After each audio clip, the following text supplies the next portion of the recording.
Hello, my name is Rachel Newman, and I will be discussing an article for the class Principles of Management. The article I will be discussing today was written by Daniel Fisher. It is entitled College Student Uses Artificial Intelligence to Build a Multi-Million-Dollar Research Firm. It was found on the Forbes website and was written February 24th of this year. The article tells the story of a college student named Jimo Obievilish who discovered the application of artificial intelligence in the area of legal research. He teamed up with a friend of his who worked for a small legal firm, Andrew Arruda, and a computer engineer named Parglo Deloglio. The three of them created Ross, a prototype legal assistant, and they entered him in the IBM Watson Cognitive Computing Competition, which is a global competition. They won second prize, which brought the attention of the Chief Innovation Officer at Dentons, a global law firm, named John Fernandez. Fernandez realized the benefit of artificial intelligence in legal research, and he financially backed the company, and they developed Ross, which is a legal research software that uses artificial intelligence.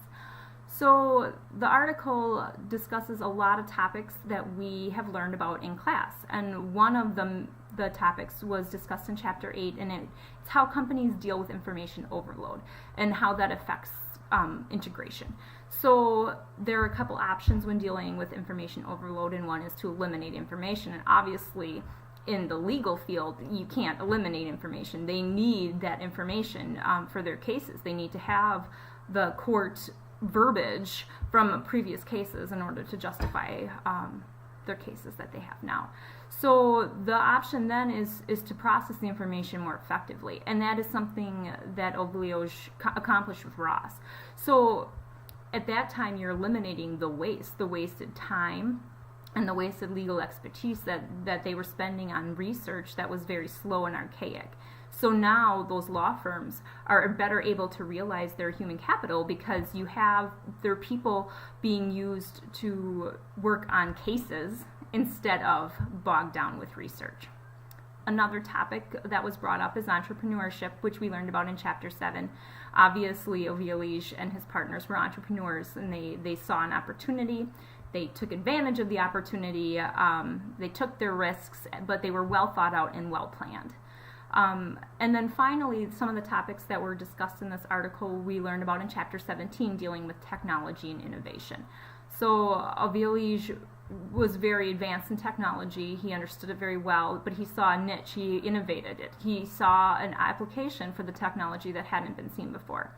And he was able to really reach out at a time when law firms were beginning to realize that artificial intelligence could be beneficial to them. So he really hit the market at the perfect time when the realization was coming.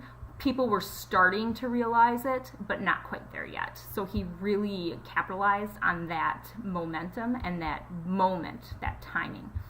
Another thing that was discussed in Chapter 17 is the role of a Chief Innovation Officer. And at Dentons, the global law firm, Fernandez, their Chief Innovation Officer, saw their product at the competition and realized its applications and became their financial backer, and that way their law firm could invest in the research and development and really take advantage of the tool before other law firms could.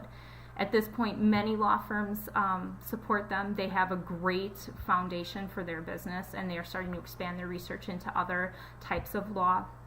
And really, as long as they stay ahead of the game and they don't become stale in their product, I think that they have a great chance of success by using their technology, their innovation, and their entrepreneurship spirit. Thank you.